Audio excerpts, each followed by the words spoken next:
Hello, you're welcome to mathematics class. Let me congratulate you for making it this far. GSS 3 or Basic 9 is the end of the basic education class. So, I want to congratulate you, and we want to use this medium to help you prepare for your BECE exams. So, this video is going to come in series. We have section A that would have 3 series of 20 questions each, and we have section B, another 3 series of 20 questions each. But lest I forget, if you have not subscribed to our YouTube channel, please do that. My Simple Math on YouTube. And when you subscribe, remember to press the notification button so that you can get a lot of the video that we'll be posting. So let's get to work. Question 1 says, what is the place value of 7 in the number 526.977? What is the place value of 7 in the number 526.977?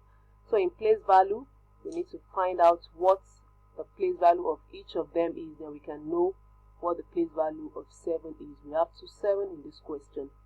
So our 5 here is the hundred, 2 is the tenths, 6 is the unit, 9 is the tenths, 7 is the hundredths, and this other 7 is the thousandths. So the place value of the first 7 is hundredths, and the place value of the second 7 is thousandths. Is that taken? Good. The next question says, express 0.00001208 in standard form. Remember, when you're writing in standard form, your aim is to express your number in a way that your decimal number is in between the first and second whole number, while you now add times 10 raised to power whatever it is that you've done. So for this, let's see the number of times we would have to move our decimal number to bring it in between 1 and 2. So can we do that together? We're moving. This is 1, 2, 3, 4, 5. So we need to move it 5 times. And that's why we have 1.208 times 10 raised to power minus 5. Why is it minus 5? Because our number is in decimal. If it were a whole number, then we would not have this negative number. But because we are moving from the left to the right, that would give us minus 5.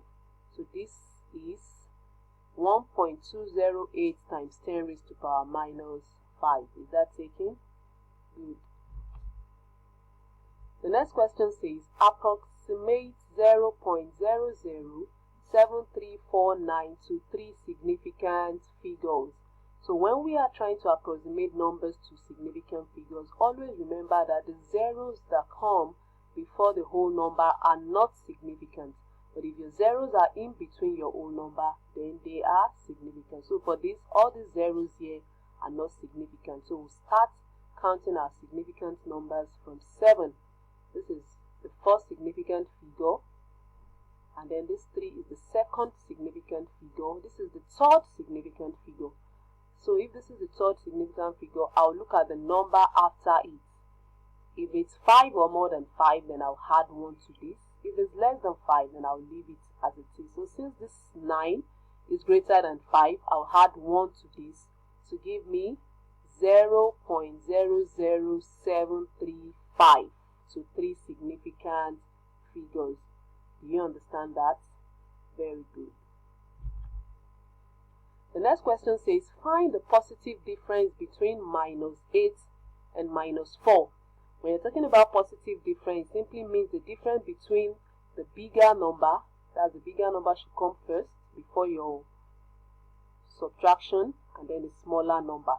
But if it was a negative difference, then the smaller number comes before the bigger number. So since it's a positive difference, it will be the difference between the bigger and the smaller.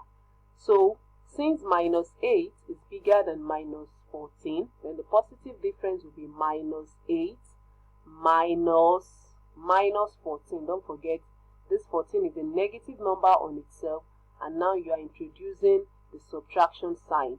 So I can put this in brackets just to ensure I don't make a mistake. So minus 8, by the time I open this bracket, minus and minus will give me plus.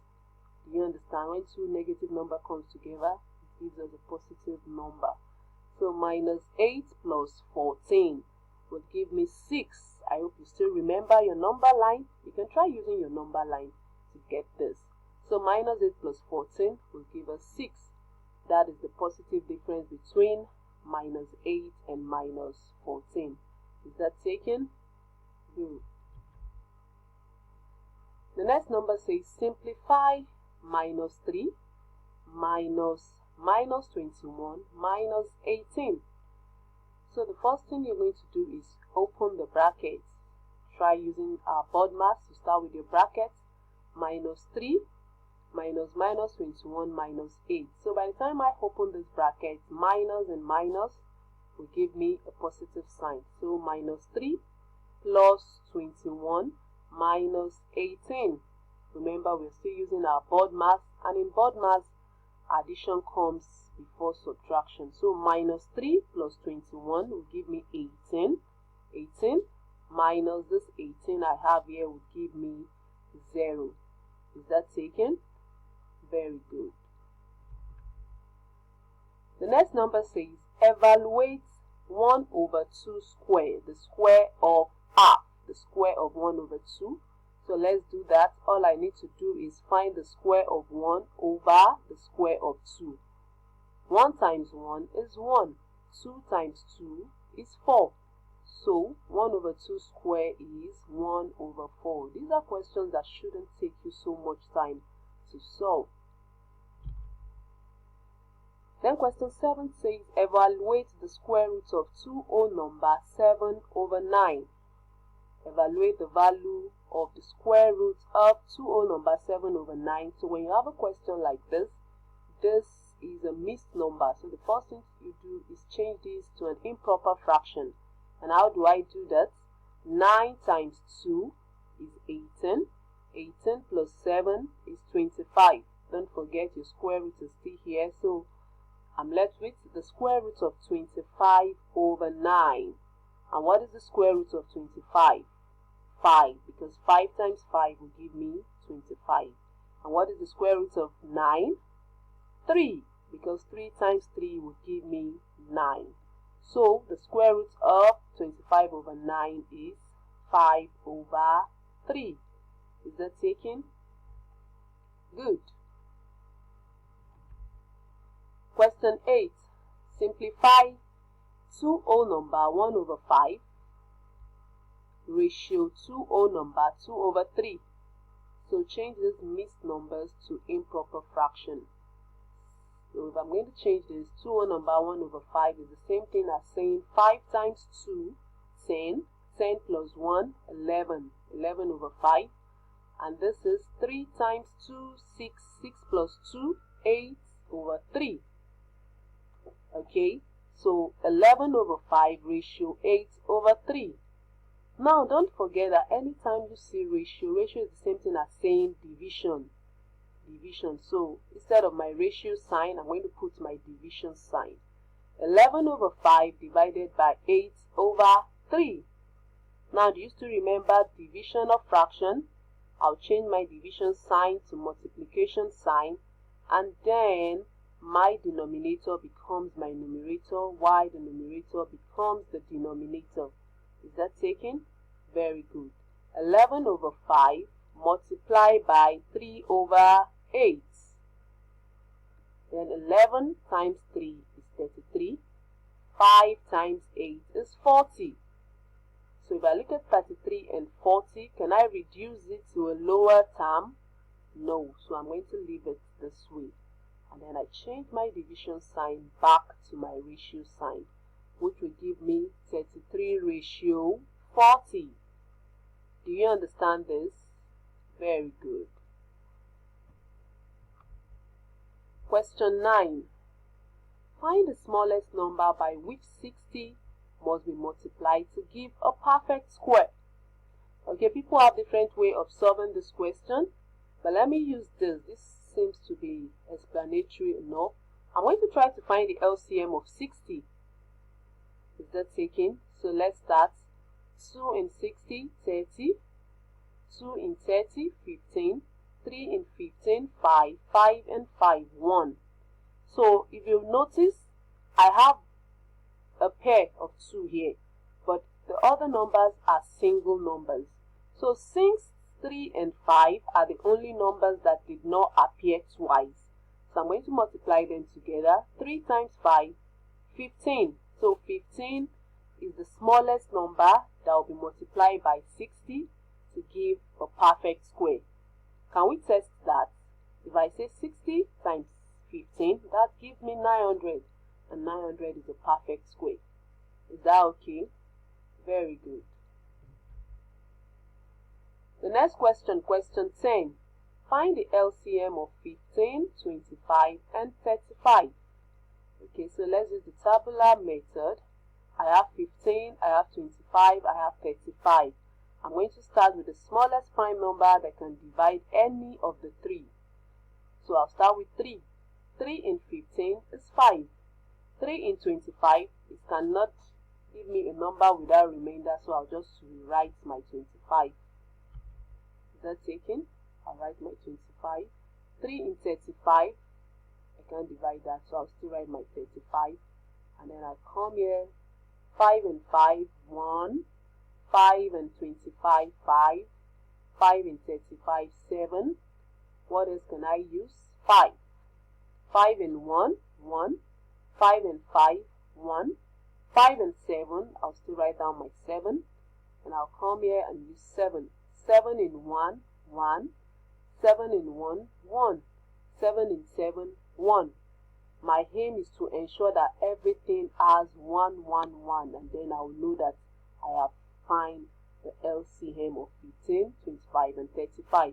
Now I'm going to write out all these factors. 3, 5, 5, 7. Multiply everything together. 3 times 5 times 5 times 7. So if you do your multiplication correctly, your answer should be 525. You can quickly pause the video, do this multiplication, and come back to check if your answer is correct. Very good. Question 11. Find the HCF of 186, 310, and 434. I'm going to write this out. 186, 310, 434. Now for LCM, I'm looking for a common factor that can divide all the 3 numbers. So I'm starting with 2. 2 in 186 is 93. 2 in 310 is 155. 3 in 4, 2 in 434 now is 217. Then the next number that can divide the 3 of them again is 31. 31 in 93, 3. 31 in 155, 5. 31 in 217, 7. So these are the factors. 2 times 31. And so my HCF is 62. Do you understand that? Okay, the next question involves us using a sample to answer question 12 and 13. Just like you do in your quantitative. Use the sample below to answer questions 12 and 13. So look at the sample. You have 4 here, you have 3, you have 6, you have 18. You have 5, you have 22, you have 2, you have 12. 8, 7, 3. So there is something connecting all of them together. Alright, so let's see what's the relationship between them. 3 times 4 is 12. 12 plus 6 is 18. 2 times 5 is 10. 10 plus 12 is 22. Half times 8 is 4. 4 plus 3 is 7. So you understand the sample?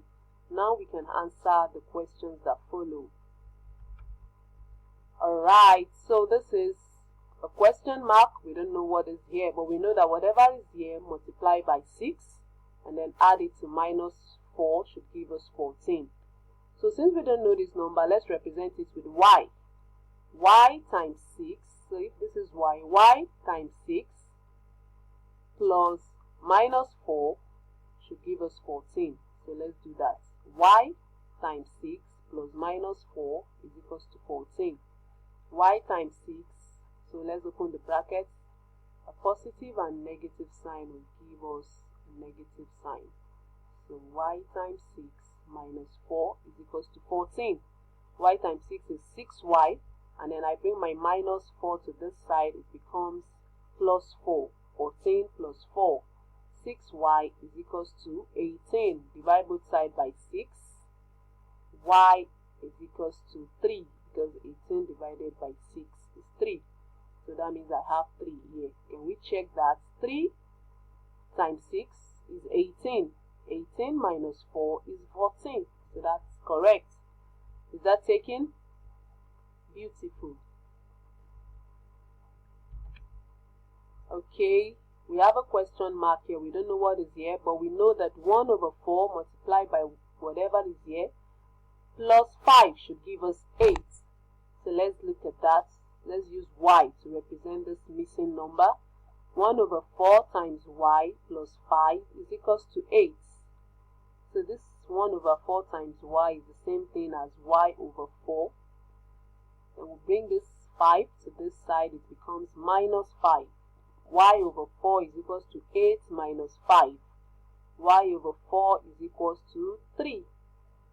And then my y is 3 times 4. Y is equals to 12.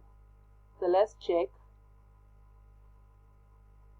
1 over 4 times 12 will give us 3. And then 3 times 3 plus 5, sorry, because we said it's addition. 1 over 4 times 12 will give us 3. And then 3 plus 5 is 8. Is that taken? So that is that with that sample. The next question, question 14. A man spends 1 over 4 of his monthly income on children's school fees and 3 over 5 on home affairs. What fraction of his income is left? So let's start by calculating the fraction spent. 1 over 4 plus 3 over 5. Okay, this is a fraction that involves different denominators, so we have to use our LCM. The LCM of 4 and 5 is 20. 4 in 20, 5. 5 times 1, 5. 5 in 20, 4. 4 times 3, 12. And then 5 plus 12 is 17 over this 20 here. So this is the fraction spent. How do we know the fraction left? Since we are talking about a particular income, so that is a whole, and 1 will be used to represent that whole. Now subtract the fraction spent from 1. 1 minus 17 over 20. Okay, so to make it easy to do my subtraction, I'll write this as 1 over 1 minus 17 over 20. The LCM of 1 and 20 is 20. 1 in 20, 20. 20 times 1, 20. 20 in 21. 1 times 17, 17. So 20 minus 17 over 20. 20 minus 17 is 3. 3 over 20. So the fraction of his income left is 3 over 20. Is that taken? Good. Question 15. An article is sold for 315 naira and the profit is 65 naira. Find the percentage profit. So from this question, we know that our selling price is 315 naira. This is it. So how do I know my cost price? My cost price would be the selling price minus the profit. So 315 minus 65 naira, and that will give me 250 naira. So now I know my selling price, I know my cost price, and then my percentage profit is actually profit over cost price times 100.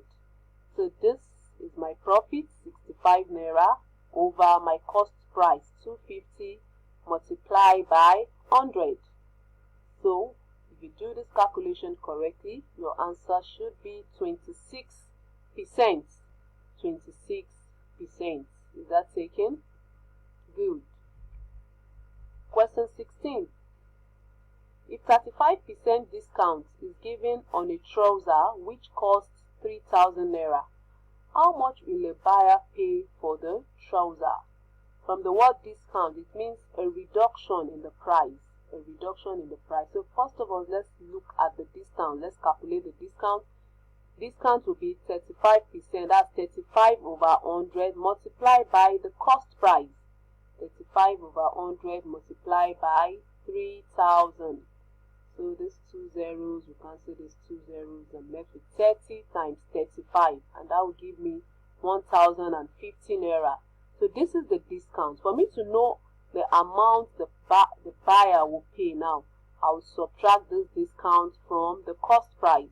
So 3,000 naira minus 1,050 naira.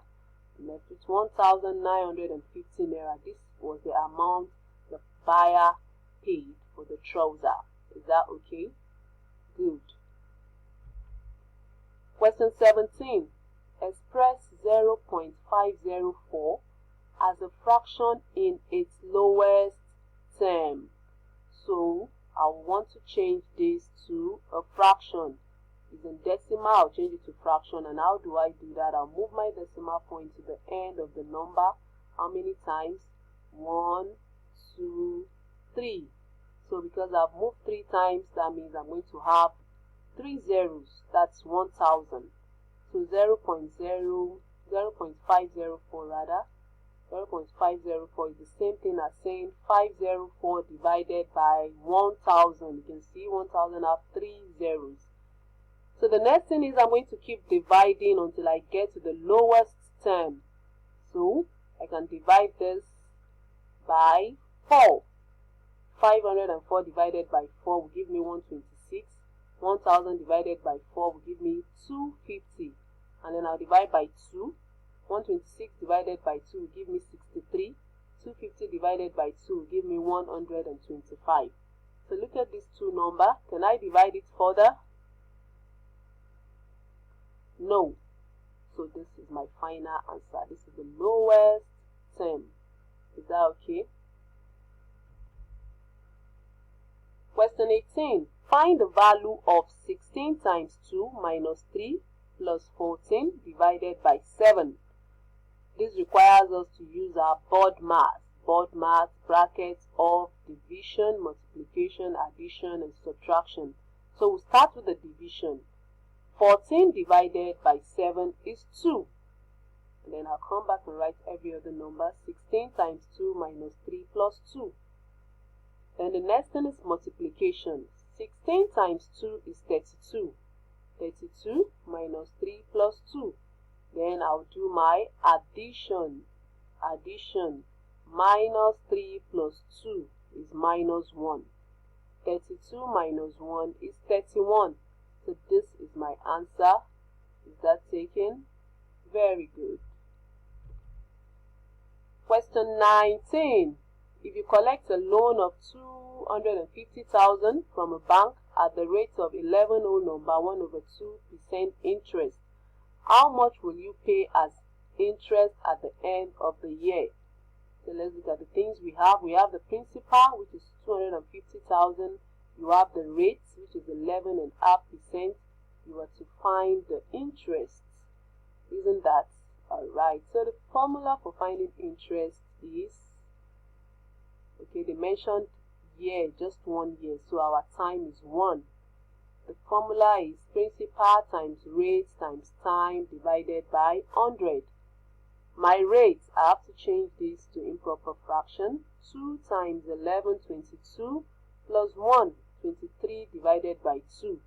My principal, 250,000, times my rate, 23 over 2, times my time, 1 over 100. So because there is a 2 here, there is an 100 here, so the denominator becomes 200, and then 250,000 times 23. By the time you do this, your calculation, your final answer should be 28,750. So the interest paid is 28,750. Is that taken? Very good. Question 20, which is the final question for this series. 3 brothers shared some oranges in the ratio 6:4:2. 6:4:2. If the brother with the largest share had 150 oranges, find the number of oranges shared. Solution. So we don't know the number of oranges shared, so let's give it a particular alphabet. Let the number of oranges shared be y. Then we can find the total ratio, add all the ratios. Total ratio is 6 plus 4 plus 2. 6 plus 4 is 10. 10 plus 2 is 12. So if I want to find the largest share, ordinarily the formula should be the ratio of the largest share over the total ratio times the number of oranges shared. But in this case, we know the largest share, but we don't know the number of oranges. So 150 is equals to 6y divided by 12. Then we cross multiply. 6y is equals to 150 times 12. 6y is 1,800. Divide both sides by 6. 6y divided by 6. 1,800 divided by 6. This will be y is equals to 300. So 300 is the total number of oranges shared. So 6y divided by 6. This 6 will cancel 6. I'm left with y. 1,800 divided by 6. 300. So 300 is the number of oranges shared. With this, we've come to the end of this series. Watch out for series 2 and don't forget to subscribe to our YouTube channel, My Simple Maths. Thanks for listening and watching. Have a lovely day. Bye.